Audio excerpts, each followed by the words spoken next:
பதில் நிகழ்ச்சிக்கு செல்லலாம். நன்றி, மிக்க நன்றி ஐயா. வாழ்க வளமுடன். சித்ரா அம்மா, வாழ்க வளமுடன். அம்மா வாழ்க வளமுடன். ஐயா வாழ்க வாழ்க வளமுடன். வளமுடன். நாம பேசலாம். வாழ்க வளமுடன். ஐயா தியானமே யோகம், யோகமே ஞானம். ஐயா இந்த வேர்டை வந்து நான் என்னோட ஸ்டேட்டஸ்லயே வச்சுட்டேங்க ஐயா. எனக்கு அவ்வளவு பிடிச்சு போச்சு. ஆமாங்க ஐயா. எவ்வளவு ஒரு நல்ல ஒரு உங்களை மாதிரி ஒரு குருமார்கள்லாம் எங்களுக்கு உங்களோட ஸ்பீச் கேட்கறதுக்கெல்லாம் எங்களுக்கு வாய்ப்பு ஏற்படுத்தி கொடுத்த மகரிஷி ஐயாவுக்கு, இந்த இயற்கைக்கு ரொம்ப நன்றிங்க ஐயா. நான் உங்ககிட்ட ஒரு 2 விஷயம் சொல்லணுங்க ஐயா. ஐயா நான் பேசுறது கேக்குதா? கேக்குதுங்கம்மா, சொல்லுங்கம்மா. ஐயா நீங்க சொன்ன மாதிரி அந்த மகரிஷி ஐயா நம்ம வாழ்க்கையில வந்து எப்படியெல்லாம் இது பண்றாங்கங்கிறத நான் இப்போ ஒரு 3 டே ஒரு போன வாரம் வெள்ளிக்கிழமை நாங்க திருவண்ணாமலைக்கு கிரிவலம் போனாங்கய்யா. போகும் பொழுது அந்த பஸ்ஸுல வந்துட்டு போனோம் எல்லாரும். கிரிவலம் முடிச்சுட்டு 10 மணிக்கு எல்லாரும் வந்துருந்தாங்க. நாங்க கரெக்டா 10 மணிக்கு போயிட்டோம். ஆனா 2 பேரும் புதுசா வந்திருந்தாங்கய்யா. அவங்கள கூட்டிட்டு வந்தவங்க இவங்கள ஃபாலோ பண்ணி கொண்டுட்டு வரல. எல்லாரும் பஸ்ஸுல உட்காந்துட்டு ரொம்ப நேரம் வெயிட் பண்ணோம். எல்லாரும் எனக்கெல்லாம் தூக்கம் அசந்து தூங்கியே புட்டேங்கய்யா. எல்லாரும் ஆனா அந்த மாரி 2 பேர காணோம் அப்படின்னா, சிலர் வந்து வேனும் இருந்தது. அதுல வந்துரட்டும், நீங்க பஸ்ஸ எடுங்க. எங்களால வெயிட் பண்ண முடியாது. கால்லாம் வேற ரொம்ப அசதியா இருக்கு அப்படின்னு. நான் வந்து என்ன என்ன நடந்ததுனாங்கய்யா, ஒரு 1 ஹவர், 2 ஹவர் கழிச்சு எனக்கு நல்ல எனக்கு லைட்டா தூக்கத்துக்கு போயிட்டேன். திடீர்னு மகரிஷி ஐயாவோடைய உருவம் எனக்கு வந்தது. வந்து அடுத்த நிமிஷமே அந்த 2 பேரும் காணா போனவங்க. ஆனா நான் மனசுக்குள்ள நினைக்கிறேன்யா, பாவம் வண்டி எங்க நிக்குதுன்னு தெரியாம தவிக்கிறாங்கன்னு. நான் அந்த மகரிஷி ஐயா உருவம் வந்து செத்த நேரத்துல அவங்க 2 பேரும் மேல வந்து ஏறுனாங்கய்யா. அப்ப எனக்கு அவ்வளவு சந்தோஷம் பாருங்க. நமக்கு மட்டும் இல்லாம நம்மள சுத்தி இருக்கிறவங்களுக்கும் அவங்களுடைய ஒரு காப்பு வந்து கொண்டு வந்து அவங்கள சரியான இதுல சேர்க்குதுங்கிறத இவரு என்கிட்ட அறிவுறுத்துறதுக்காகத்தான் அந்த உருவம் எனக்கு ஐயாவோட உருவம் எனக்கு கண்ணுக்கு வந்திருக்கு அப்படின்னு எனக்கு ரொம்ப மகரிஷி ஐயாக்கு நன்றி சொன்னங்கய்யா. ஆமாங்கய்யா. அப்புறம் எனக்கு ஒரு கேள்விங்க ஐயா. சரிங்கம்மா. என்னன்னா, இப்போ நம்மளுடைய சொந்த விஷயங்கள்ல நான் வந்து நம்ம மன அமைதி ஐயா சொல்ற மாரி மனச ரொம்ப போட்டு அலட்டிக்காம சில நேரங்கள்ல நம்ம அமைதியா இருக்கும் பொழுது நல்ல சேஞ்சஸ் தெரியுதுங்கய்யா. அந்த மாற்றங்கள் வந்து நம்ம அமைதியா இருக்கும் பொழுது எடுக்கிற முடிவுகளுக்கும் பதட்டம் இல்லாம இருக்கிறது நல்லா தெரியுது. சில நேரங்கள்ல வந்து ஒருத்தருக்கு ஏதாவது சப்போர்ட் பண்ண போகும் பொழுது, இப்போ வந்து நாங்க வந்து இன்சூரன்ஸ் துறையில இருக்கேன்யா நானு. சரி. எங்க வந்து சிலருக்கு வந்து கேட்க போகும் பொழுது, இந்த மாரி ஒருத்தருக்கு நம்ம இது பண்ணும் பொழுதுங்கிறப்ப, ஒரு பதட்ட உணர்வு ஒண்ணு வருதுங்கய்யா. சரி. ஆமாங்கய்யா. இதுக்கு வந்து என்ன பயிற்சி எடுக்கணும்? இப்ப நானா குரு வாழ்க குருவே துணை சொல்லுவேங்கய்யா. என்ன பதட்டம் அப்டின்னா, நம்ம வந்து நம்மளுடைய சுயநலத்துக்காக இவங்கள்ட்ட நம்ம வந்து போய் கேட்கறது இது சரியான விஷயம். ஆனா வந்து இந்த துறை நல்ல துறை தான். ஒருத்தருக்கு வந்து சரியான நேரத்துல அந்த இழப்பீடு வருதுங்கிறது, இது நல்ல சரியான துறைன்னு தான் நான் இத செலக்ட் பண்ணுனேங்கய்யா. ஆனா சில நேரத்துல அந்த படபடப்பு வருது. அது வந்து எனக்கு கொஞ்சம் லேசா பேக் அடிக்கிறேன்யா. இதுக்கு என்ன பயிற்சி செய்யலாம்? இல்ல இது நான் செய்றது கரெக்ட் தானாங்கிறது எனக்கு கொஞ்சம் தெளிவு வேணுங்கய்யா. ஆமாங்கய்யா. வாழ்க வளமுடன் ஐயா. உங்களோட ஸ்பீச் எனக்கு அன்னைக்கெல்லாம் நீங்க அழுதது எனக்கு அன்னைக்கு நைட்டெல்லாம் தூக்கமே வரலையா. ஐயா இவ்ளோ தூரம் இது பண்றீங்கன்னு. கண்டிப்பா நீங்க உங்கள மாதிரி உள்ள அந்த அலைகள் வந்து உலக அமைதி கண்டிப்பா கிடைக்குங்கய்யா. வாழ்க வளமுடன் ஐயா. ஆமாங்கய்யா. அம்மா இதுவரை நம்ம பேசினாரேங்கம்மா, எந்த உணர்வும் வந்து நாம் அதை சரி செய்யக்கூடாது. இந்த ஆ. பதட்டமான உணர்வு எதற்கு ஏற்பட்டது என்றால், அந்த ம். வெளியில அந்த காரியத்தை செய்யறது தான் வந்தது. நீங்க அது ம். ஒண்ணுமே பண்ணல, நீங்க ஒரு ஏனோ தானோன்னு செய்வீங்க. ம். பதட்டமான உணர்வு என்னன்னா, அந்த காரியத்தை நம்ம போன காரியத்தை அவரிடத்திலே வெற்றிகரமா முடிக்க வேண்டும் என்பதற்காக அந்த உணர்வு ஏற்பட்டது. அந்த ம். உணர்வு அப்படியே இருக்கட்டும். நம்ம வேலையில தான் கவனம் செலுத்தணும் அப்படின்னு வேலையில கவனம் செலுத்தணும் என்றால், இது ம். மறைஞ்சிரும். வேலையில வந்து கவனமா வந்து நம்ம வந்து இருக்கலாங்க. ம். இந்த பதட்டம் எனக்கு வரக்கூடாது அப்படின்னு நீங்க முயற்சி செய்தீங்கன்னா, இதையும் சரி பண்ண முடியாது. வெளியிலயும் வேலை பார்க்க முடியாதுங்க. ஆகவே பதற்றமான உணர்வு நம்முடைய நன்மைக்காக வந்தது. இயற்கை நமக்கு நன்மை கொடுத்திருக்கின்றது அப்படின்னு எடுத்துக்கிட்டு, அது அப்படிதான் அதாவது இந்த மாரி ஏற்படும்போது பதட்டம் ஏற்படும் அப்படின்னு அதை ஏற்றுக்கொண்டோம் என்றால், பதட்டம் வந்து அரை வினாடியில போயிரும். அது பதட்டம் இருந்தாலும் பரவால்ல. அரை மணி நேரத்துல போகும்னு கூட எதிர்பார்க்க வேணாங்க. அது இருந்தாலும் பரவாயில்ல அப்படின்னு நம்ம வந்து அந்த செயலை தான் இப்ப செய்யணும். இப்ப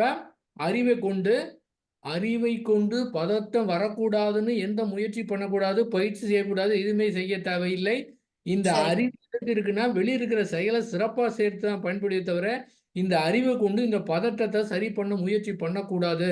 அப்படியே பண்ணால் அது நிக்காது. அப்படியே பண்ணாலும் நமக்கு லாஸ் தான் ஏற்படும் அப்படின்னு நிஜமா வந்து நம்முடைய கட்டுப்பாட்டிலே கிடையாது அப்படின்னு புரிஞ்சுக்கிட்டு அது பாட்டுக்கு அது இருக்கட்டும், நம்ம செயலை செய்யலாம் அப்படின்னு கண்டுக்காம செயல் செய்தோம்னா அந்த செயலை மிக சிறப்பாக நம்ம வந்து செய்ய முடியும். அந்த பதட்டம் வந்ததே சிறப்பாக செயல் செய்யறது தாங்க. அந்த இயற்கை உணர்வுகள் கொடுத்ததும் அதனுடைய நன்மைக்காக தான். அதாவது ஸ்டேட் பேங்க்ல ஒருத்தர் வராரு. என்னுடைய மிஸ்ஸஸ் வந்து கோல்டு லோன் கொடுக்குற செக்ஷன்ல இருக்கிறாங்க. வரும்பொழுதுலாம் இந்த மாதிரி போடுன்னு சொல்லுவாங்க. ஒண்ணுங்க ரூ. 1000 நீங்க கொடுத்தீங்கன்னா போதும்.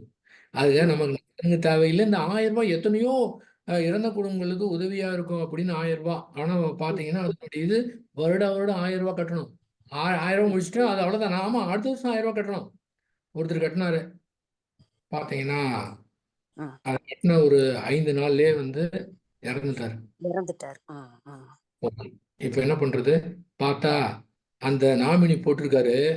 ஆக்சுவலா நாமினி போட்டது என்ன அப்படின்னா யூஸ்வலா பேர் சொல்லி கூப்பிடுவாங்கல்ல, வீட்டுல ஒரு செல்ல பேர் இருக்கும், அந்த பேரை சொல்லிட்டாரு. உண்மையான பேரு ஆதாரத்துக்குலாம் பேரு. இப்ப என்ன பண்றது? அதுக்கு ஏதோ உங்க பேங்க்ல செய்து அவங்களுக்கு அந்த 20 லட்சம் வர மாதிரி செய்தாங்க. அப்ப நோக்கம் வந்து நல்லா இருக்கணும். யாராவது எங்கேயாவது இறந்துட்டாங்கன்னா இது இன்சூரன்ஸ் பற்றி அறிவு இல்லாம அதனுடைய புரிதல் இல்லாம அப்புறமே வந்து நமக்குலாம் எதுவுமே நடக்காதுன்னு யாருமே சொல்ல முடியாது நடக்காதுன்னு. இப்ப அந்த மாதிரி ஒரு உணர்வோடு ஏதோ குடும்பத்துக்கு நம்ம உதவி செய்யணும் அப்படிங்கிற நோக்கத்தோடு நம்ம செய்யணும். யார் எடுத்துக்கிறாங்களோ எடுத்துக்கலாம், அதெல்லாம் கவலையே படுத்தாலும் நம்ம உயிர் செய்து கொண்டே இருக்க வேண்டும் அப்படின்னு பார்க்கும்போது எத்தனையோ குடும்பம் பாருங்க. அந்த குடும்பம் வந்து அது இல்லாம எவ்வளவு கஷ்டப்பட்டிருப்பாங்க. எப்படி கிடைச்சது பாருங்க. ஆக அந்த மாதிரி நோக்கத்தோட இந்த பதஸ்தத்தெல்லாம் விட்டுணும். அது என்ன வேணாலும் இருக்கட்டும், நெகட்டிவ் ஏற்படலாம். இவரெல்லாம் தர மாட்டாருங்க அப்படின்னு எந்த முடிவு ஜட்ஜ்மெண்ட் பண்ணக்கூடாது. இவர் வந்து நிச்சயமா போடுவாருங்கிற ஜட்ஜ்மெண்ட் பண்ணக்கூடாது. எதுவுமே பண்ணக்கூடாது. அந்த உணர்வு எதுவுமே மதிப்பு கொடுக்காம நீங்க பாட்டுக்கு செயல் செய்து கொண்டே இருக்க வேண்டியதாங்க. அவங்களுக்கு நல்லது, நமக்கு நல்லது. அவ்வளவுதாங்கம்மா. நல்லது ஐயா, அருமையா சொன்னீங்க ஐயா. அப்படியே நன்றி எனக்கு அம்மா. ஆமாங்கய்யா. நன்றி அம்மா. மிக்க ரொம்ப நன்றிம்மா. நன்றிம்மா. வாய்ப்பு வாழ்க வளமுடன். கொடுத்ததுக்கு நன்றி அம்மா. மிக்க வாய்ப்பு நன்றி. கொடுத்ததுக்கு வாழ்க வளமுடன். அனிதா அவர்கள். வாழ்க வளமுடன், வாழ்க வையகம், வாழ்க வளமுடன். தியானமே யோகம், யோகமே ஞானம். ஐயா வாழ்க வளமுடன் ஐயா. வாழ்க வளமுடன்மா.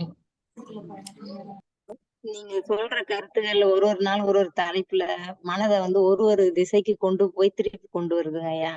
இப்போ ஒரு முந்தின டாபிக் கேட்கும்போது வேற ஒரு மனதுல ஒரு புரிதல் கொடுக்குதுங்க. இப்போ வேற ஒரு புரிதல். மனதை பக்குவப்படுத்துறதுக்கான வழிமுறைகளை இதெல்லாம் எடுத்துக்கிறாங்க ஐயா.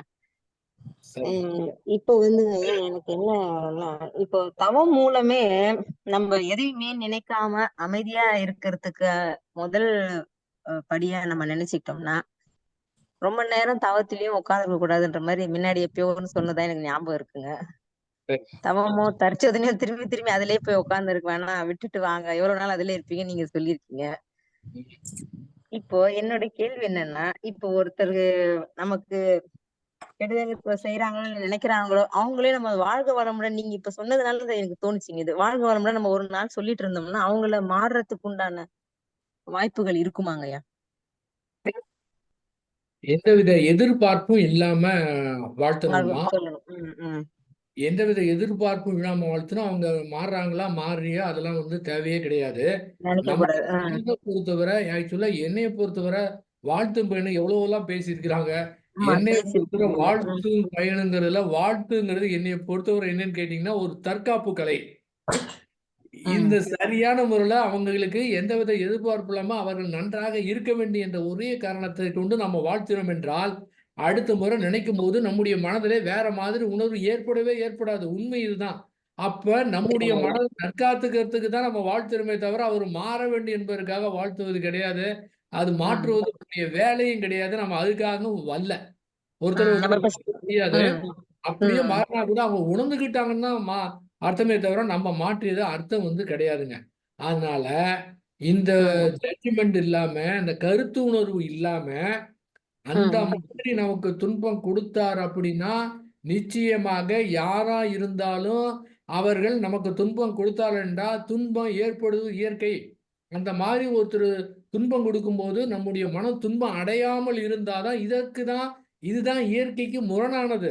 ஆக துன்பமா தான் இருக்கும் அப்படின்னு துன்பத்தை ஏத்துக்கணும். ஆனால் அவர் மாதிரி சொல்றாரு, துன்பத்தை ஏத்துக்காம அந்த துன்பம் இருக்கக்கூடாது. அடுத்த முறை யாராவது இந்த மாதிரி வேற ஒருத்தர் பேசினாருன்னா அந்த துன்பம் ஏற்படக்கூடாது, இந்த துன்பம் ஏற்படாம இருக்கிறதுக்கு என்ன பண்ணணும் யோசனை பண்ணாதான் இப்ப அது மேல நம்ம சவாரி பண்ற மாதிரிங்க. அந்த துன்பத்தை நம்ம ஏத்துக்கிடணும். எந்த துன்பம் ஒருத்தர் மேல கூட நம்ம பாயிண்ட் அவுட் பண்ணாம சுத்தூர் எந்த டைரக்ஷன்ல இருந்துலாம் துன்பம் வரும் வந்தா அதை ஏத்துக்கிற அளவுக்கு மனச அப்படியே ரிலாக்ஸ்டா ஏத்துக்கணும். அதுக்காக வந்து வாலண்டியரா போய் துன்பத்தை ஏத்துக்கணும்னு சொல்லலைங்க. அது மாதிரி சொல்லல. ஆனா என்ன நீங்க ஏத்துக்கிட்டீங்கன்னா ஏற்றுக்கொண்டால் இப்ப என்ன ஆகும் கேட்டீங்கன்னா இங்க வந்து அது துயரமே இருக்காதுங்க. நம்ம ஏத்துக்க மாட்டேன்னு சொல்றதா இந்த மாதிரி கஷ்டப்படாது, இந்த மாதிரி சொல்லிட்டாங்களே நான் போய் ஒரு நறுக்குன்னு ஒரு 4 வார்த்தை கேட்டாதான் என் மனம் ஆற்றும். அப்படி கிடையாது. மனம் ஆறவே ஆறாதுங்க. நீங்க ஃப்ரீயா விட்டீங்கன்னா கண்டுக்காம விட்டீங்கன்னா ஒண்ணுமே செய்யாம விட்டுட்டீங்கன்னா அந்த கஷ்டம் வந்து அப்படிதான் இருக்கும் அப்படின்னு அதை மாற்றுவதற்கு முயற்சி செய்யாம அப்படியே ஏத்துக்கிட்டீங்கன்னா இப்ப அந்த துன்ப உணர்வு போயிருங்க. நிஜமா நேருக்கு நேர் எத்தனையோ முறை அனுபவிச்சிருக்கிறீங்க. அடுத்த முறை பாத்தீங்கன்னா அது ஒண்ணுமே இருக்காது. அப்படியே நிர்மலா இருக்கும், அழகா இருக்கும். நான் ரொம்ப ரசிக்கலாங்கம்மா. அதை மாற்றுவதற்கு முயற்சி செய்யாதான் இங்க போராட்டம் ஆரம்பிச்சிருது. மனதோடு போராடுறோம், மனதோடு முரண்படுறோம். இன்னொரு ஆளோட முரண்பட்டா கூட பரவாயில்ல, ஏதாவது சரி பண்ணிக்கலாம். ஆனா நாம நம்முடைய மனதோடு முரண்படுகின்றோம். ஆகவே நம்முடைய மனதோடு முரண்படக்கூடாது. அது எப்படி இருந்தாலும் அப்படியே இது அது மாதிரி ஏத்துக்கிட்டோம்னா உங்களுக்கு அந்த அடுத்த முறை யாராவது சொன்னா கூட உங்களுக்கு கூட நீங்க அக்செப்ட் பண்ணிக்கோங்க. இன்னொன்று ஞாபகம் வச்சுக்கோங்க, இந்த உணர்வை தான் அக்செப்ட் பண்ணணும்னு சொன்னோம் வெளியே அந்த ஆளை அக்செப்ட் பண்ண வேண்டிய அவசியம் கிடையாது. இந்த மாதிரி துன்பம் கொடுத்தா அடுத்த முறை துன்பம் கொடுக்காம இருக்கிறதுக்கு என்ன பண்ணணும் அப்படின்னு செயல்பூர்வமா செய்து அவருக்கு எதிர்ப்பு காண்பித்து அடுத்த முறை கொடுக்க கூடாது. ஞாபகம் வச்சுக்கோங்க. இது வந்து பிரச்சனையில அடுத்த வாரம் பேச போறோம். அகத்தை பொறுத்துதான் கிடையாது, புறத்துல நம்மை காத்து கொள்வதற்கும் நம்முடைய குடும்ப உறுப்பினரை காத்து கொள்வதற்கும் உண்டான செயலை செய்யணும். அவங்க இஷ்டத்துக்கு பேசணும்னா அதுக்காக விட முடியாது. அதுக்கு என்ன பண்ணணும் அது வந்து அடுத்த வாரம் நம்ம பார்க்கலாங்கம்மா. இரட்டை பிரச்சனையில இது ஒரு பிரச்சனை, இரட்டை பிரச்சனை. அது அப்ப அகத்தை பொறுத்து ஒற்றை பிரச்சனை ஒண்ணுமே செய்யக்கூடாது. இரட்டை பிரச்சனைக்கு புறத்துல ஏதாவது செயல் செய்ய வேண்டும். இப்போ மனசுல நமக்கு ஒரு துன்பம், வலி, வேதனை இது மாதிரி இருக்கும்போது அது அப்படியே நம்ம ஆறு போல விட்டுட்டு வந்து அந்த சிந்தனை வரட்டும் அப்படி விட்டோம்னா அடுத்தடுத்து அந்த துன்ப நிகழ்வு மீண்டும் மீண்டும் நம்மள வந்து ஞாபகப்படுத்தாதுங்களா ஐயா? நம்ம அப்படியே எண்ணங்கள் வந்தா கூட அப்படியே ஆறு போல விட்டுட்டுங்க வரட்டும், அது நிறுத்தி ஆராய்ச்சி பண்ண வேண்டாம்னு சொல்றீங்க ஐயா. இப்போ மீண்டும் மீண்டும் வராம நம்ம இது துன்பம் தான் சரி பரவாயில்லன்னா மறுபடியும் திருப்பி ஞாபகம் வந்து அந்த துன்பம் மறுபடியும் வந்து ஞாபகப்படுத்துங்களா ஐயா? இயற்கை சரி. இந்த மாதிரி துன்பமான உணர்வு நீங்களா கொண்டு வந்தீங்களா, தானா வந்ததுங்களா? இயற்கையை வந்து எனக்கு தானா கொடுத்ததுன்னு நினைச்சுக்கிட்டேன். ஒரு பிரச்சனை இருக்குதுங்க, அது வந்து தீர்க்க முடியாத பிரச்சனை தான். ஆமா, அது மகரிஷி சொன்ன கவலையில வந்து 4வது கவலையா எனக்கு ஒரு கவலை இருக்குங்க. அது நம்ம எப்படி அத மீண்டும் மீண்டும் ஞாபகத்துக்கு வந்துகிட்டே இருக்கோங்க. அப்ப அது எப்படிங்க ஐயா நம்ம மறக்கிறது? அடுத்த வாரத்துக்கு அடுத்த வாரம் வருதுங்கம்மா. காத்து இருக்கேன். ஏதாவது அகத்துல பிரச்சனை இருக்கு, அடுத்து புறத்துலயும் பிரச்சனை இருக்கு. ஆனா புறத்துல பிரச்சனை இல்லாம தொடர்ந்து வந்துகிட்டே இருக்குது. அது ஒண்ணுமே பண்ண முடியல. இதான் மூவகை பிரச்சனை. 3வது அது வருங்க. எதா இருந்தாலும் சரி இந்த ஒற்றை பிரச்சனையை சரி பண்ணிட்டா அது அத்துணையுமே அப்படியே ஏற்றுக்கொள்ளக்கூடிய தன்மை வந்துருங்க. ஏன்னு கேட்டீங்கன்னா இது வந்து தானா வருதா நம்மளா கொண்டு வரோம்னா அது தானா தான் வருது. அதாவது நம்ம கொண்டு வந்தோம்னா கூடிய பொறுப்பு நம்ம கிட்ட இருக்குதுங்க. தானா வருங்கிறப்ப நம்ம அதுக்கு நமக்கு பொறுப்பே கிடையாது. அப்ப தானா வந்து அத்தனையுமே தானாவே மறைஞ்சு விட அங்க செய்யறதுக்கு நம்ம ஒண்ணுமே இல்லைங்கம்மா. இதை புரிஞ்சுக்கிட்டா கூட அது கூட சரியா போயிருங்கம்மா. சரி, நன்றி ஐயா. சிறப்புங்க ஐயா. வாழ்க வளமுடன். சிறப்பு. வாழ்க வளமுடன். மிக்க நன்றி அம்மா. சிறந்த கேள்வி, அதற்கு மிகச் சிறந்த தெளிவான பதில் ஐயா. சொன்ன மாதிரி வெயிட் அண்ட் சி. அடுத்த வகுப்புகளை இன்னும் நமக்கு தெளிவு ஏற்படும். ஏன்னா அந்த எண்ணங்கள் அலைக்கழிப்பை யாராலையுமே தடுத்து நிறுத்த முடியாது.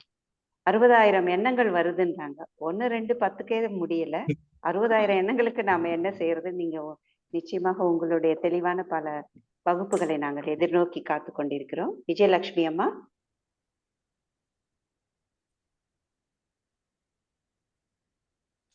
வாழ்க வளமுடன்மா, வாழ்க வளமுடன்ங்கய்யா. வாழ்க ஐயா, வளமுடன்.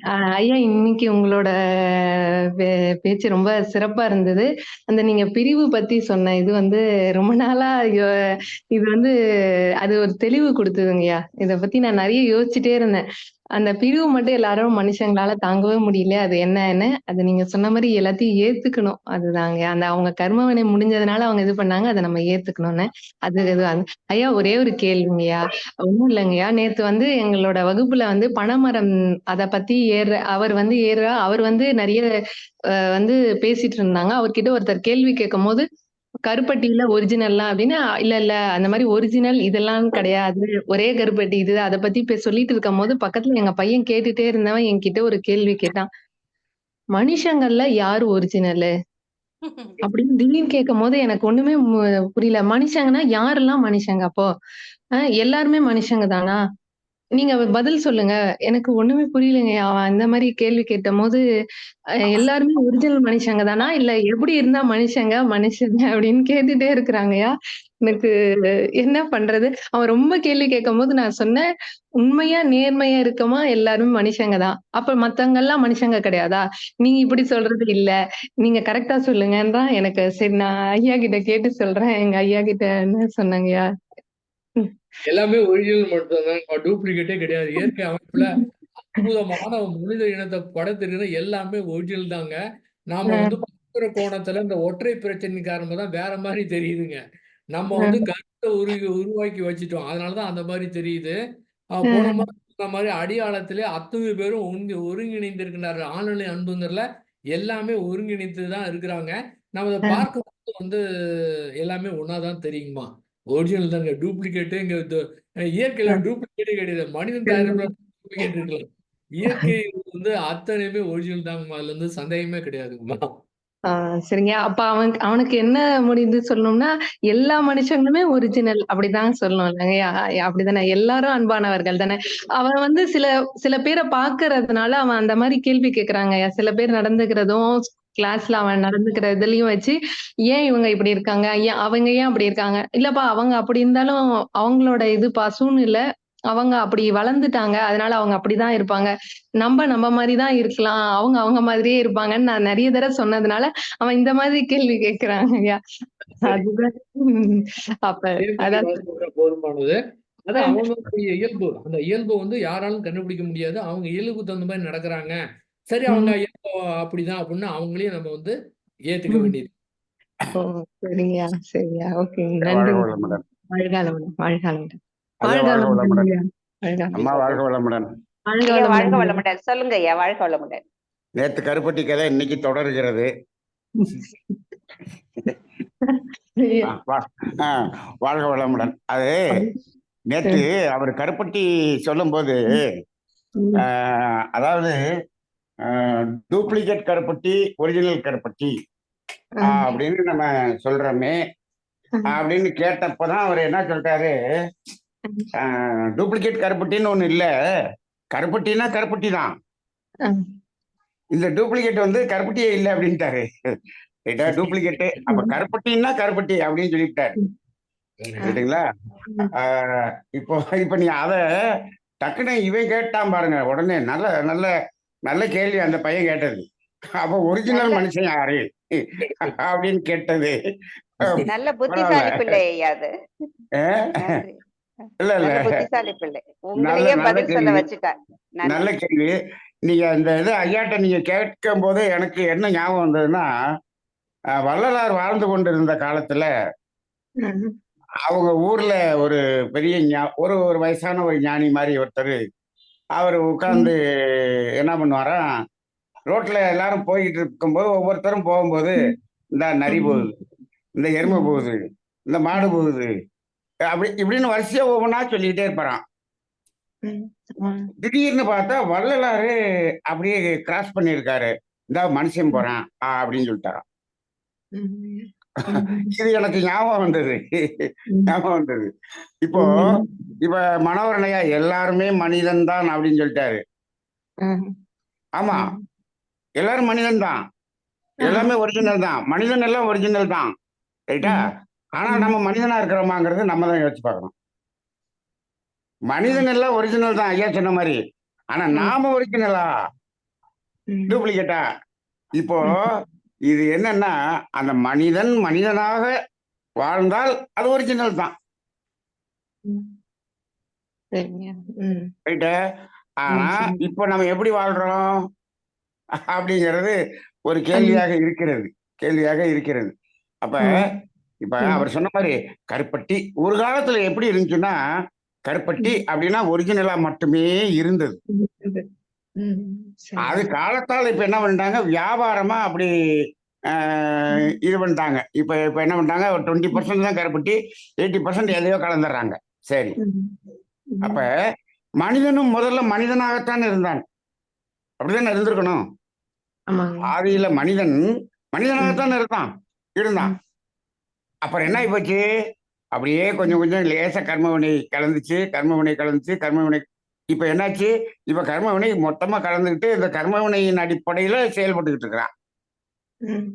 அப்ப இப்ப என்னாச்சு, எல்லா மனிதனும் ஒரிஜினல் தான், ஆனால் அவன் மனிதனாக வாழ்ந்து கொண்டிருந்தால் ஒரிஜினல். அப்ப அப்படி பார்க்கும்போது எல்லாரையும் நம்ம சொல்லக்கூடாது, நம்ம ஒரிஜினலா இல்லையான்னு நம்ம டெஸ்ட் பண்ணி பார்த்துட்டு நம்ம என்ன செய்ய வேண்டியிருக்கு அப்படின்னு கழிச்சுக்க வேண்டியதான். அப்ப நம்மளோட கொஞ்சம் கர்மவினை என்ற கலப்படம் இருக்கிறது அப்படிதான் நம்ம பாக்குற மாதிரி இருக்கு. ஆனா மனிதன் அப்படின்னு ஒரு வார்த்தை சொல்லிட்டா அது ஒரிஜினல். இப்ப நான் மனிதன்னா மனிதன் மாதிரி இருக்கணும். அப்ப நிறைய பேர் கேட்கறாங்க, நீ எல்லாம் மனுஷனா அப்படின்னு கேட்கறாங்க. ஏன், நம்ம அந்த தன்மையிலிருந்து மாறுபடுகிறோம். ஆனால் இப்ப நம்ம மாறுபட்டு செயல்படுகிறோம். எதுக்கு? சந்தர்ப்பத்துக்காக, சூழ்நிலைக்காக என்னமோ மாறுபட்டு செயல்படுகிறோம். ஆனால் எனக்குள்ள மனிதம் இருக்கிறதா? இருக்குது. இல்லைன்னு சொல்ல முடியாது. அந்த முழுமையான அந்த மனிதம் இருக்குது. அப்ப எல்லோரும் ஒரிஜினல் தான். அந்த ஒரிஜினல் தன்மை இருக்கு, டார்மண்டா இருக்கு. மேலோட்டமா ஏதோ லேசா தூசி ஒட்டி கிடக்கு, அவ்வளவுதான். ஆனா இப்ப நீங்க அந்த கருப்பட்டி அப்படி இல்லை. கருப்பட்டியில ஒரிஜினல் கருப்பட்டிக்கு மேல தூசி ஒட்டி இருந்துச்சுன்னு சொன்னா அது வேற. ஆனா அங்க அப்படி இல்லை. அந்த கருப்பட்டிக்குள்ளேயே உள்ளேயே ஒண்ணுமே இல்லை, ஒரிஜினலே இல்லை. அப்படி ஆயிப்போச்சு. அதனால மனிதன்ல பார்க்கும்போது மனிதன்ல மனோரணைய தலைமை எல்லாமே ஒரிஜினல் தான். ஆனா மேலாக என்ன இருக்கு, அந்த ஒரிஜினலுக்கு மேல லேசா ஒரு கோட்டிங் இருக்கு, அவ்வளவுதான். அதனால கருப்பட்டியும் இதையும் ஒன்னா பார்க்க கூடாது. கருப்பட்டியில அது உள்ள இருக்கக்கூடிய காம்போனன்ட்டே மாறி இருக்கு. அதனால அது கருப்பட்டியா, இது கருப்பட்டி இல்லை, அது கருப்பட்டி, அப்படிதான் சொல்லணும். இங்க ஒரிஜினல் தான், எல்லாருமே ஒரிஜினல் தான். அந்த ஒரிஜினலை வெளிப்படுத்தும் போது ஒரிஜினல் இல்லைன்னு யாருக்குமே சொல்ல முடியாது. அதனால மனிதனுக்குள்ள எல்லாமே, அந்த எல்லாருக்குள்ளேயும் அந்த ஒரிஜினல் மனிதன் இருக்கத்தான் செய்கிறான். அதனால மனோரணையத்தில் எல்லாமே ஒரிஜினல் தான் அப்படிங்கிறது தான் ஐயா சொன்னது சரியான பதிலாகத்தான் நான் இதை புரிந்து கொள்கிறேன். வாழ்க வளமுடன். வாழ்க வளமுடன் ஐயா. அதாவது இயற்கையின் படைப்பிலே, இறைவனின் படைப்பிலே எல்லாமே ஒரிஜினலாக தான் படைக்கப்பட்டது. அதுக்கு உதாரணம் ஒண்ணு சொன்னேன்னா, நம்ம 3 வயசு வரைக்கும் இருக்கிற குழந்தைகள் அந்த இறைத்தன்மையோட இருக்குது. 3 வயசுக்கு அப்புறமா அந்த இறைத்தன்மை போயிடுது. அந்த இறைத்தன்மை இயல்புத்தன்மை, அது இயல்பு தன்மையோட இருக்கிற மனிதன் இல்ல. அதுதான் இல்லைங்க, அது போயிடல, அது உள்ளதான் இருக்கு, நம்மகிட்ட தான் இருக்கு. ஆனா என்ன பண்ணல, வெளிப்படல, சந்தர்ப்பத்தினால அது வெளிப்படல. இன்னைக்கு இருக்கக்கூடிய வாழ்வியல் சந்தர்ப்பத்துல அது வெளிப்படல. இதுக்குதான் நம்ம இவர் தெங்கச்சி சாமிநாதன் ஒரு இடம் ஒரு இன்சிடென்ட் சொல்லியிருப்பாரு. அவங்க வீட்டுக்கு ஆப்போசிட்ல ஒரு வயசான அம்மா உடம்பு முடியாம போயிட்டாங்க. அங்கே யாரும் ஆண்கள் இல்லை. நைட்டு 1:30 மணி 2 மணி இருக்கும். தெங்கச்சி சாமிநாதனை ஹெல்ப்புக்கு கூப்பிடுறாங்க. அப்போ பக்கத்தில் இருக்க ராயப்பேட்டை ஆஸ்பத்திரிக்கு கூப்பிட்டு போகணும். அப்போ தெங்கச்சி சாமிநாதன் வந்து என்ன பண்ணுறாரு, பொருங்கம்மா ஆட்டோ கூப்பிட்டு வரேன்னு வராரு. வந்தா மிட் நைட்டு 1:30 மணி. அந்த ஆட்டோக்காரன் ஒரே ஒரு ஆட்டோ தான் இருக்கு, நல்லா தூங்கிட்டு இருக்கான். அவனை எழுப்பி விட்டு, எப்பா இந்த ராயப்பேட்டைக்கு போகணும்ப்பா அப்படின்னு சொன்னோடனே, சரிங்க போலாம்னு தூங்கி எந்திரிக்கிறான். எவ்வளவுப்பான்னு 200 இவர் கேட்கிறாரு, ஐயா எப்பயுமே 60 ரூபா தானே கொடுப்போம். நீ 60 ரூபா நீங்க எப்பயும் கொடுப்பீங்க சார். இப்ப ராத்திரி 1:30 மணி, நான் மட்டும்தான் இருக்கிறேன், மழை வர்ற மாதிரி வேற இருக்குது, நீங்க கொடுத்தா கொடுங்க, கொடுக்காட்டி போங்க அப்படின்னு பேசிவிட்டான். பேசினோடனே என்னடா பண்றது, சரி அப்படின்னு 200 ரூபா கொடுக்குறேன்னு சொல்லிட்டு ஆட்டோ பேசிட்டாரு. இவர் போய் அந்த பாட்டியை 2 பக்கமும் 2 பேர் அப்படியே பிடிச்சி கூப்பிட்டு வர்றாங்க. இந்த ஆட்டோக்காரன் உட்காந்துருக்கான். அந்த பாட்டியை கூப்பிட்டு வர்றதை பார்த்தோன்னே இந்த ஆட்டோக்காரன் இறங்கி போய், ஒரு பக்கம் இவரு, இன்னொரு பக்கம் இன்னொரு லேடி. அந்த லேடி, அம்மா நீங்க தள்ளிக்கங்க, நான் பாட்டியை கூட்டிட்டு போறேன்னு சொல்லி கூப்பிட்டு வந்து ஆட்டோல உட்கார வைக்கிறான். உட்கார வச்சு ஹாஸ்பிட்டல் கொண்டு போயிட்டான். ஹாஸ்பிட்டல் போய் நிறுத்தின உடனே இவன் இறங்கி போய் அந்த ஸ்ட்ரெச்சரை எடுத்துட்டு ஓடியாடுறான். ஸ்ட்ரெச்சரை எடுத்துட்டு வர்றான். நர்ஸ் எல்லாம் வர்றாங்க. இந்த ஸ்ட்ரெச்சர்ல பாட்டியை ஏறி உட்கார வச்சு நர்ஸ் கிட்ட அனுப்பிச்சு விட்டான். அனுப்பிச்சு விட்டுட்டு ஆட்டோவை கொண்டுட்டான். தெங்கச்சி சாமிநாதன் 200 ரூபாய் கொண்டுட்டு இவன்ட்டு வர்றாரு. வந்த உடனே இவன் ஆட்டோல உட்காந்துட்டு என்ன சொல்றான், ஐயா எனக்கு காசே வேண்டாங்க ஐயா, நீங்க காலையில அந்த ஆட்டோ ஸ்டாண்ட் பக்கம் வந்தா நான் அங்கதாங்க இருப்பேன், பாட்டி எப்படி இருக்காங்கன்னு ஒரு வார்த்தை சொல்லிட்டு போங்க அப்படின்னு சொல்லிட்டு போயிட்டான். அப்ப இப்ப இவனுக்குள்ளாக இருந்துச்சு. அந்த இடத்துல அந்த மனிதன் வெளியே வந்துட்டானே. ஒரிஜினல் மறைந்து வந்துட்டான், வெளியில வந்து. அப்ப ஆனா இவர் என்ன நினைக்கிறாரு, இவன்ட்ட அந்த ஒரிஜினல் இல்லைன்னு நினைக்கிறாரு. ஆனா ஒரிஜினல் வந்துட்டான். அது மாதிரி எல்லாருக்கிட்டையும் அந்த ஒரிஜினல் இருக்கு, இல்லைன்னு சொல்ல முடியாது. ஆனால் என்ன பண்றோம், மேல வந்து நம்ம வந்து அப்படியே நாடகம் ஆடிக்கொண்டிருக்கிறோம். அப்படிதான் இருக்கு. களங்கமற்ற மனிதன் தன் இயல்பு தன்மை இழந்ததால ஒரிஜினல் மனிதனா இல்லாம நமக்கு தெரியுது. அந்த இயல்புக்கு வர்றதுக்கு இப்ப ஐயா இவ்வளவு நேரம் சொன்ன மாதிரி ஜஸ்ட் ஒரு சின்ன ஒரு புரிதல் இருந்துட்டால் போதும், அந்த இயல்புக்கு வந்துடலாம். அண்டர்ஸ்டாண்ட், ஒரு புரிதல் இருந்தால் போதும். மிக்க நன்றி, மிக்க நன்றி ஐயா. இது நீங்க ஏற்கனவே அந்த கதை சொன்னது மீண்டும் ஒரு முறை எங்களுக்கு ரெனியூ ஆன மாதிரி இருந்தது. சிறப்பு ஐயா. மனித நேயத்தோடு இருக்கணும். மனித தன்மை உண்மையிலே இருக்கு. என்னன்னா இறைநிலை தான் தன்மாற்றம் அடைந்து வந்திருக்கிறது. சோ அவன் வந்து ஒரிஜினல் தான். ஆனால் அவரவருக்குள்ள திரை போட்டு மூடப்பட்டிருக்கிறது. அது வெளிப்படும் போதுதான் நமக்கு தெரியும் எல்லாருமே ஒரிஜினல் என்பது. மிக சிறந்த அற்புதமான கேள்வி. உண்மையிலேயே குழந்தைக்கு, நவீன் குழந்தைக்கு வாழ்த்துக்கள். சிறந்த ஒரு அற்புதமான கேள்வி. ஏன்னா நேத்து கருப்பட்டியோட தான் நின்று போயிட்டோம், நம்ம எல்லாருமே அந்த சுவையில தான் இருந்தோம். ஆனா இப்படி ஒரு கேள்வி கேட்க வேணும்னு உண்மையிலேயே அந்த ஞான குழந்தைக்கு என்னுடைய வாழ்த்துக்கள். இதுக்கு பலருக்கு தெளிவான விளக்கம் கிடைத்தது. நன்றி அம்மா, வாழ்க வளமுடன். அடுத்து ஐயா நிறைவு செஞ்சுக்கலாங்களா ஐயா? நிறைவு செஞ்சுக்கலாமா? நன்றி ஐயா, மிக்க நன்றி ஐயா. மனோகரன் ஐயா, மனோகரன் ஐயா, இப்போ ஐயா சொன்ன மாதிரி கூட நம்ம ஐயாவுடைய டாபிக்கை வச்சே நம்ம இதை இன்னும் கொஞ்சம் பார்க்கலாமே. எப்படின்னா, இப்போ ஐயா புறத்தையும் அகத்தையும் தனித்தனியா மாத்திர சொல்றார், பார்க்க சொல்றார். ஐயா நீங்க அப்படி சொல்றீங்க இல்லையா? இப்ப இந்த புறத்துல பார்க்கும்போது ஒரிஜினல் டூப்ளிகேட்லாம் சொல்லலாம். படத்துல போயிட்டோம்னா ஒன்லி ஒரிஜினல் தான். அவ்வளவுதாங்க. கருப்பட்டி வந்து புறம், ஆமா, மனிதன்கிறது அகம். சரிங்க, நன்றி. நீங்க அந்த அது வந்து அரை நொடி அப்படின்னு ஒண்ணு சொன்னீங்க. ஆமா, அதை யாராவது கேட்பாங்கன்னு நான் பார்த்துக்கிட்டே இருந்தேன், யாரும் கேட்கல. சரி. அந்த அந்த அந்த அந்த மனசினுடைய அந்த உணர்வு வந்து அரை நொடி தான், விட்டா போயிடும் அப்படின்னு சொன்னீங்க. ஆனா ஐயா அரை நொடிங்கிறத ஏற்றுக்க முடியலையேன்னு யாராவது கேட்பாங்கன்னு நினைச்சேன். சரிங்க, யாரும் கேட்கல. சரி, நான் அது எப்படி அரை நொடி என்று நான் அப்படியே சிந்திச்சுக்கிட்டே இருந்தேன். சரி. இப்ப எனக்கு என்ன தோன்றியதுன்னா, மனம் என்பது ஒரு நிலையான ஒன்று இல்லை. மனம் என்பது நிலையான ஒன்று இல்லை. என்ன பண்ணுதுன்னா, தோன்றிக் கொண்டே இருக்கிறது, மறைந்து கொண்டே இருக்கிறது, இருந்து ரைட் கொண்டே இருக்கிறதுன்னு நான் ஒரு வார்த்தை சொல்லுவேன். ரைட் தோன்றிக் கொண்டே இருக்கிறது, தோன்றிய மனம் மறைந்து கொண்டும் இருக்கிறது. ஆனால் தோன்றிக் கொண்டே இருப்பதனால் இருந்து கொண்டு இருக்கிறது. அந்த ம் மகரிஷி இந்த ஒரு ஓடையில தண்ணியை பார்க்கும்போது தண்ணி அப்படியே தானே இருக்கு. ஆனா முதல்ல பார்த்த தண்ணி இப்ப இல்ல. ம் அந்த மாதிரி அப்ப மனம் தோன்றிக் கொண்டு இருக்கிறது, மறைந்து கொண்டும் இருக்கிறது. இப்போ என்ன பண்ணுது? ஒரு தோன்றிய மனம் இந்த உணர்வை எடுக்குது. அடுத்து அந்த மனம் மறைஞ்சிருது. அந்த உணர்வு அடுத்து தோன்றுகிற மனதுக்கு அப்படியே அப்படியே டிரான்ஸ்ஃபர் ஆகுது. இந்த எலக்ட்ரிசிட்டி எப்படி டிரான்ஸ்ஃபர் ஆகுதோ, ஒரு அணுவாக டிரான்ஸ்ஃபர் ஆகுதோ, அது மாதிரி டிரான்ஸ்ஃபர் ஆகிட்டே இருக்கு. கரெக்ட் அப்ப அது அதுவும் மறையுது, அடுத்ததுக்கு போயிடுது, மறையுது, போயிடுது. இப்படியே என்ன பண்ணுது? அடுத்து கொடுத்துக்கிட்டே போயிட்டே இருக்கு. அவ்வளவுதாங்க.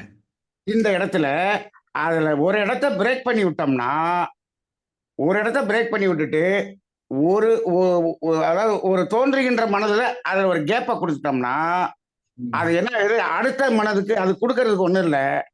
அந்த மனம் அந்த உணர்வு அப்படியே கட் ஆயிருது அப்படின்னு எனக்கு ஒண்ணு தோணுதுங்கய்யா. கரெக்ட் சரியா? கரெக்ட். நீங்க அங்க பிடிச்சி வச்சாதான் நீங்க அந்த குறுக்க போறோம் பிடிச்சு வைக்கும்போது அங்க தடைபட்டுருது. பிடிச்சு வைக்கிறதுனா தொடர்ந்து போட்டுட்டே இருக்குங்க. ஏற்கனவே நீங்க சொன்ன உதாரணம் தான். அந்த கள்ளங்கபடற்ற நிலை நம்மிடத்திலே இயல்பாக இருக்குது. இப்போ ஒரு குழந்தை இருக்கு. குழந்தை எதையும் பிடிச்சு வைக்கிறது கிடையாது. அது அப்படியே ஃப்ரீயா விடுது. இப்போ தெரியாம குழந்தை போய் ஒரு கத்தி எடுத்துருது. உடனே நம்ம போய் என்ன பண்றோம்? கத்தி அவன் கிழிச்சிக்க போறான்ட்டு போய் கத்தி போய் நம்ம பிடுங்குறோம். பிடுங்கணும் ஒரே அழுக கோவம் பிடிங்கிட்டோன்னு அப்படியே கண்ணுல இருந்து கண்ணீர் அப்படியே வழியுது. உடனே போய் பொம்மையை கொடுத்தோம். பாத்தீங்கன்னா அப்படியே சந்தோஷம் மாறிடுது. கண்ணுல தண்ணி வந்துகிட்டே இருக்கும். ஆனா முகம் அப்படி மாறி இந்த பொம்மையை கொண்டு ஆரம்பிச்சிடும். இப்ப இந்த கத்தி பிடிங்கிட்டாங்கிறது பிடிச்சு வைக்கிறது கிடையாது. அப்ப அந்த 3 வயது வரை அந்த இயற்கையாக அப்ப அவங்கதான் ஞானியாக இருக்கிறாங்க. எதுவுமே பிடிச்சு வைக்கிறது இல்ல.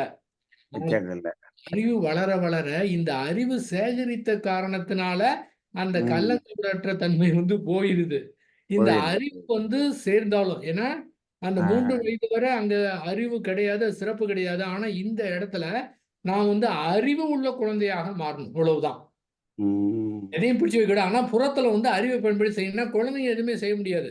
ஆனா நம்ம அறிவுள்ள குழந்தையாக அறிவுள்ள அந்த மாதிரி ஒரு குழந்தையாக சிறப்பா செயல் செய்யணும். உள்ளத்தை பொறுத்தவரை எது பிடித்து வைக்காம விட்டாவே தானாவே அது போயிடும். ஆனா அந்த நீங்க சொன்னீங்கல்ல, அது ஏற்கனவே நம்மகிட்ட அந்த கள்ளக்கபடங்க அற்ற தன்மையை தாண்டி தான் இந்த இதுக்கே வந்திருக்கும். நம்மகிட்ட இருக்கு. அது திரும்ப நம்ம அதுக்கு போறதுக்கு முயற்சி செய்யவே தேவையில்லை. ஆனா இந்த மாதிரி எக்கச்சக்கமா போராடிட்டு கடைசியா ஆஹா அப்படின்ட்டு அங்க போலாம். அவ்வளவு போராட்டம் எல்லாமே இதை புரிஞ்சுக்கிட்டாவே அந்த நிலைக்கு நம்ம போயிடலாங்கய்யா. அதே மாதிரிங்க நீங்க புறத்துல நீங்க செய்ய வேண்டியதை செய்யணும், அகத்துல அந்த உணர்வுக்கு இருக்கக்கூடாது அப்படின்னு சொன்னீங்க. ஆனா நம்ம மக்களுக்கு இப்ப நிறைய இடத்துல அதுல டவுட் இருக்கு. அது எப்படி இது பிராக்டிக்கலா முடியலையேன்னு நிறைய பேருக்கு அந்த டவுட் இருக்கு. இப்போ நீங்க சொல்லும் போது எனக்கு ஒரு இடம் ஞாபகம் வந்தது. ஒரு முறை இது 1978 77 அந்த சமயத்துல எங்க அப்பா ஸ்கூலுக்கு போயிட்டு வராங்க. அவங்க ஸ்கூட்டர்ல வந்துகிட்டு இருக்காங்க. எங்கேயோ இடையில ஆக்சிடென்ட் ஆகி அன்கான்சியஸா விழுந்திருக்காங்க. ஜிஹெச்ல கொண்டு போய் விட்டுட்டோம் அப்படின்னு சொல்லி ஒருத்தர் தகவல் சொல்றாரு. அப்ப எல்லாம் போனே கிடையாது. ஒருத்தர் சைக்கிள்ல வீட்டுல சொல்லிட்டு போறாரு. இது மாதிரி உங்க வீட்டுக்காரர் இது மாதிரி ஆஸ்பத்திரி சேர்த்துருக்கு, அவரு அன்கான்சியஸா இருக்காரு அப்படின்னு. உடனே எங்க அம்மா என்ன பண்றாங்க, நார்மலா இருந்தவங்க உடனே கிளம்புறாங்க. கிளம்புறப்ப டக்குன்னு ஒரு சேலையை மாத்துறாங்க, ஒரு இதை திறக்கிறாங்க, அலமாரி திறக்கிறாங்க, திறந்துட்டு கொஞ்சம் பணம் எடுக்கிறாங்க, எடுத்து அதில் வச்சுக்கிறாங்க. வச்சுக்கிட்டு அப்புறமேலு வா போலான்னு என்னை கூப்பிடுறாங்க. நான் சைக்கிள் எடுக்கிறேன். இந்த கூட ஒருத்தவங்க இருந்தவங்க அவரு அடிபட்டு அன்கான்சியஸா கிடக்குறாரு. இப்ப போய் நீ என்ன அந்த பணத்தை எடுக்கிற, இதையெல்லாம் மாத்திக்கிட்டு இப்படி இவ்வளவு நிதானமா இப்படி போய் பண்ணிக்கிட்டு இருக்கிற அப்படின்னு கேட்கிறாங்க. இப்ப எனக்கு தோணுது, இந்த இடத்துல புறத்தில் செய்ய வேண்டியதை கரெக்டா செய்யறாங்க. அகத்துல பதட்டம் இல்லாம. ஆமா, அவங்க ஏதாவது என்ன செய்யணும் தெரியாது, என்ன பண்ணணும் புரியாது. அதை சில விட்டுட்டு பேர் போய் என்ன பண்ணிடுவாங்கன்னா அந்த அகத்துல அதுல உணர்ச்சிக்குள்ள போயிட்டாங்கன்னா இவங்க எதுவுமே செய்யாம ஓடி போயிடுவாங்க. அங்க போனோடனே எதுக்காவது பணம் கட்டணும்னா அப்புறம் திருப்பி வீட்டுக்கு ஓடியாருவாங்க. Correct correct. அதாங்க, அதுதான் புறத்துல தான் செயல் செய்யணும். இப்ப இவங்க இந்த இடத்துல நிதானமா என்ன இருந்தாலும் அது நடந்து போச்சு. ஆனா இப்ப போனா என்னென்ன நடக்கும், அதுக்கு வேண்டியது என்ன, டக்குன்னு எடுத்துட்டு கிளம்புறாங்க. அப்ப கரெக்ட் இந்த இடம் நீங்க சொன்னதோட பொருத்தி பாக்குறேன், அது சரியா வருமோ அப்படின்னு. கரெக்ட் கரெக்டுங்க. இப்ப இரட்டை குடிங்க மனதுல மட்டும்தான் கஷ்டப்படக்கூடாது, புறத்துக்கு முன்னால செயல்லாம் கண்டிப்பா செய்யணும். செய்யணும். இப்ப போயிட்டு ஆஹ் யாராவது ஒரு ஆர்டிக்ஸ் வாங்கிட்டு வாங்கன்னா இங்க பணம் இல்லைன்னா என்ன பண்ண முடியும்? அப்ப போய் இந்த யாரும் தர மாட்டாங்களே. முன்கூட்டியே பதட்டம் இல்லாமல் அதை செய்யறது. கரெக்ட். சரிங்க சரிங்க. வாழ்க வளமுடன். நன்றிங்க நன்றிங்க. மிக்க நன்றி ஐயா. 2 உண்மை சீடர்களுடைய கலந்துரையாடல் எங்களுக்கு மிக பல தெளிவான விளக்கங்களை கொடுத்துள்ளது. ஐயா, நீங்க தவத்துல அடிக்கடி சொல்லும் போது நாங்க அந்த என்ன சொல்றது, மாறிக்கொண்டே இருக்கிறது, ஓடிக்கொண்டே இருக்கிறது எண்ணங்கள், புதிதாக வந்து கொண்டிருக்கிறது ஆறு போல. ஸோ எல்லாமே மாற்றம் ஒன்றே மாறாதது, மாறிக்கொண்டே இருக்கும். அந்த தினம் தினம் எங்களுக்கு அந்த தவத்துல அது நிச்சயமாக நாங்க உணர்றோம் ஐயா. நன்றி ஐயா. வாழ்க வளமுடன். அடுத்ததாக ரவிசங்கர் அவர்கள். வாழ்க வளமுடன் ஐயா. ஐயா பேசலாம். ஐயா வாழ்க வளமுடன். அம்மா வாழ்க வளமுடன். வாழ்க வளமுடன் ஐயா. சொல்லுங்க ஐயா. இப்ப 2 கேள்வி. அதை ஒண்ணு நீங்க முதல்ல சொன்னீங்க, இருந்தாலும் எனக்கு அதுல சரியான புரிதல். அதாவது கவலை ஒத்த கவலையாவே இருக்கும் பொழுது அதை விட்டுறணும், அதை அப்படியே போறது போகட்டும் அப்படின்னு சொல்லும்போது அத தீர்வு காணணும் நம்ம நினைக்கதானே ஏன் செய்வோம். அப்படி எப்படி அதை அப்படியே விட முடியும்? அது ஒரு தீர்வு காண வேண்டும் அப்படிங்கிற எண்ணத்தையும் விட்டுடுங்க. தீர்வு காண புரிஞ்சுக்கணுங்க. ஏன்னா அந்த ஒற்றை பிரச்சனை இப்ப ஒருத்தர் இறந்துட்டாங்கன்னு வச்சுக்கோங்க, இதுக்கு ஏதாவது தீர்வு காண முடியுங்களா? அதுதான் தீர்வு காண முடியுமா நம்ம முயற்சி பண்றோம், அதான் பிரச்சனை. இல்ல அது எதுக்கு காணணும், அது காணணும். ஒற்றை பிரச்சனையில தீர்வு காணவே முடியாது. அதுதான் ஒற்றை பிரச்சனை சொல்றேன். இப்ப இறந்துட்டாங்கன்னா ஒண்ணுமே பண்ண முடியாது. நம்ம போய் ஆக்சிடென்ட்ல போய் பைக்ல கீழே விழுந்துட்டோம். நான் இவ்வளவு நாளா தியானம் பண்றேன், என்னெல்லாம் பண்றேன், நான் எப்படி கீழே விழலாம், முடிஞ்சு போச்சுங்க, விழுந்தாச்சு. நான் எப்படி விழவே கூடாது, நான் இவ்வளவு நாள் இருக்கேன், இவ்வளவு கவனமா இருக்கேன், இவ்வளவு தியானம் பண்றேன், எவ்வளவு பேருக்கு நன்மை செய்யறேன், நான் விழவே கூடாது. அப்படி கிடையாது. யாருக்கு என்ன வேணாலும் நடக்கலாம். அந்த ஒற்றை பிரச்சனையை வர தீர்வு காணவே முடியாதுங்கிறது புரிஞ்சுக்கிட்டுங்க. என்ன முயற்சி செய்தாலும் முடியறதுக்கு அங்க வாய்ப்பே கிடையாது அப்படின்னு அதை ஏத்துக்கிட்டோம்னா, அதை மீறியும் வந்தாலும் அது அப்படிதான் வரும். மனனுடைய தன்மை இயற்கை அப்படிதான், கஷ்டமா தான் இருக்கும் அப்படின்னு அதை ஏத்துக்கிட்டோம்னா அது போயிடும். ஏன்னா அது தீர்வே காண முடியாதுங்க. அதனாலதான் இன்னைக்கு அந்த ஒற்றை பிரச்சனையை மட்டுமே ஒற்றையா வைத்து போக்கஸ் பண்ணது காரணம் அதுதாங்க. அதை பொறுத்தவரை எதுவுமே செய்ய முடியாது, எந்த மாற்றமும் செய்ய முடியாது. கற்பனை வேணா பண்ணலாம், அப்படியா இருக்கலாம். ஒரு போகாம இருந்தா இந்த நேரத்துல ஸ்கூட்டர் எடுத்துட்டு போகாம இருந்து இருக்கலாம். ஆனா ஆகணும் தானே ஸ்கூட்டர் எடுத்துட்டு போனதே. ஆக எல்லாமே பாத்தீங்கன்னா முடிஞ்சது, ஒண்ணுமே பண்ண முடியாது.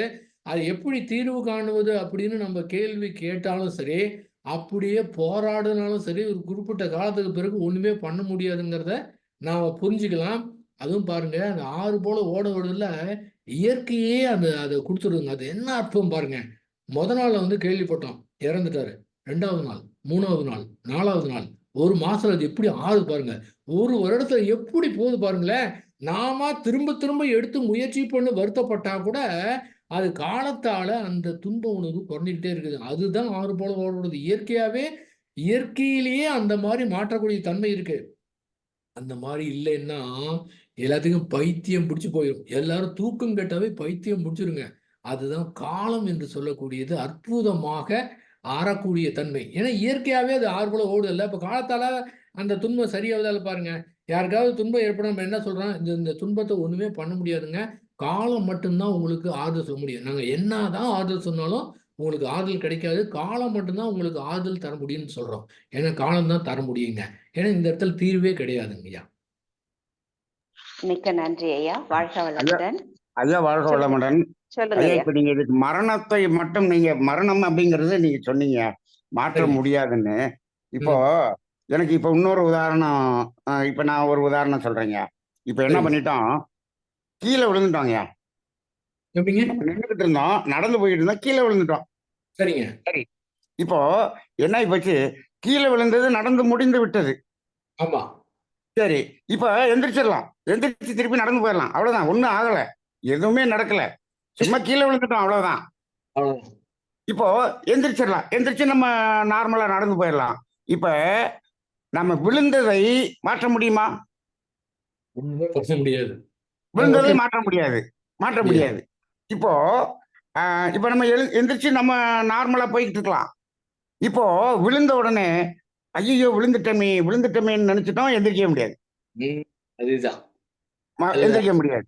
அப்ப Correct. அந்த இடத்துல யாராவது நமக்கு பிடிக்காதவங்க அங்க இருக்காங்கன்னு வச்சுக்கோங்க, அவங்க பார்த்து நம்மளை சிரிக்கிறாங்கன்னு வச்சுக்கோங்க, அந்த இடத்துல இவங்களுக்கு முன்னாடி விழுந்துட்டோமே, ஐயோ அங்க என்ன ஆயிருது, அது இன்னும் கொஞ்சம் இன்க்ரீஸ் ஆயிருது அகத்துல. அப்ப அந்த இடத்துல விழுந்தாச்சு, முடிஞ்சு போச்சு. முடிஞ்சு போச்சு. இந்த அவ்வளவுதான். கணத்தில் நடந்து முடிந்ததை எந்த அது மரணம் இல்லைன்னாலும் சரி, எந்த நிகழ்ச்சியா இருந்தாலும் அதை மாற்ற முடியாது, அது இறந்த காலம். Correct. அப்ப அவ்வளவுதான்.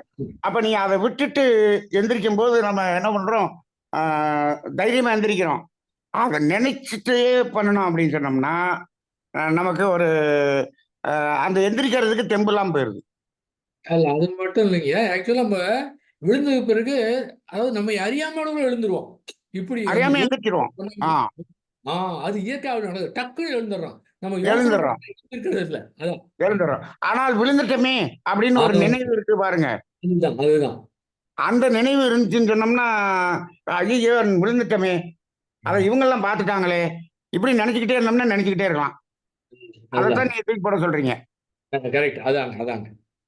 வாழ்க இல்லைன்னா வளமுடன். அன்னைக்கு நாள் முழுதும் பிரச்சனை வந்து இன்னைக்கு இது நடந்திருக்கவே கூடாது. இன்னைக்கு இது மட்டும் நடக்காம இருந்தா நேரம் எப்படி இருக்கலாம்? எப்படி அதெல்லாம் அது விட்டு- அதாவது மனிதனுக்கு விழுந்தது கூட பிரச்சனை இல்லைங்கய்யா, இவங்களுக்கு முன்னாடி விழுந்துட்டனே, அதுதான் அதான் பிரச்சனை. சரிங்க.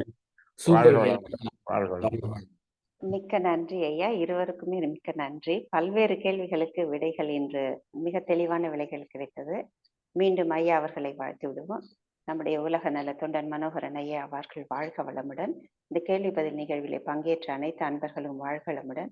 இறைஞான ஆசிரியர் நன்மணி ஐயா அவர்கள் வாழ்க வளமுடன். நன்றி ஐயா. உலக நல வாழ்த்து. தியானமே யோகம், யோகமே ஞானம், தமிழ் ஆனந்த யோகம். வாழ்க வளம்.